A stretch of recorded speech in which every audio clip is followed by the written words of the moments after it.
సుబ్రహ్మణ్య గారి ఆధ్వర్యంలో మరి ఈరోజు గుమ్మడి వెంకటరెడ్డి గారి జన్మదినాన్ని అధికారికంగా ప్రకటించిన కోనసీమ జిల్లా మండల పరిధిలో పెదపళ్ల రైతుల వద్ద నుంచి కొనుగోలు చేసిన పొలాలకు నగదు చెల్లించకుండానే ఓఎన్టీసీ ఉన్న సదరు స్థలాల్లో నిర్మాణాలు పూర్తి చేయడంపై రైతులు ఆగ్రహాన్ని వ్యక్తం చేశారు.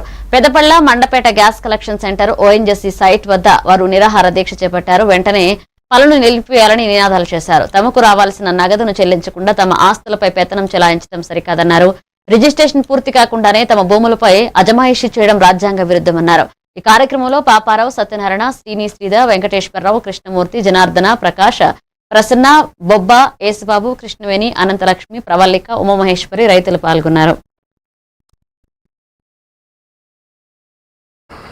అలాగే 13 ఎకరాల 70 సెంట్లు, అది మొత్తం 23,74 లక్షలు.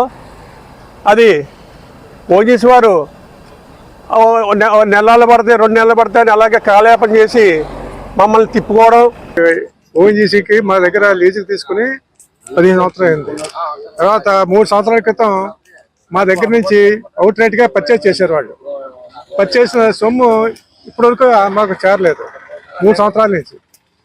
రీసెంట్గా ఆర్డీఓ గారు వచ్చి డిసెంబర్ 31 కల్లా మీ అమౌంట్ వేసేస్తాం, మీరు కంగారు పడద్దండి, తప్పితే 10 రోజులు మ్యాక్సిమం పీరియడ్ వేసేస్తామని చెప్పారు. ఆయన ఏమో ట్రాన్స్ఫర్ అయిపోయాడు. ఇప్పటి వరకు మా డబ్బులు రాలేదు. ఇచ్చుకున్నారు ఆర్డీఓ ఆఫీస్లో. అదే లేదండి. ఇప్పుడు మేము ఆర్డీఓని అడగాల, కలెక్టర్ని అడగాల, ఓఎన్జీసీని అడగాల, చంద్రబాబు నాయుడు గారిని అడగాల, ఎవరిని అడగాల? మాకైతే దిక్కుతోచని పరిస్థితిలో రోడ్డు మీద ఉన్నామండి. అడగడానికి తల్లిదండ్రులు లేరండి. ఎవరిని అడగాలో కూడా మాకు తెలియని పరిస్థితిలో ఆడవాళ్ళని కూడా రోడ్డు రెక్కిచ్చిన మహానుభావులు, దయచేసి మాకు న్యాయం చేయండి. పోగొట్టుకున్నారు.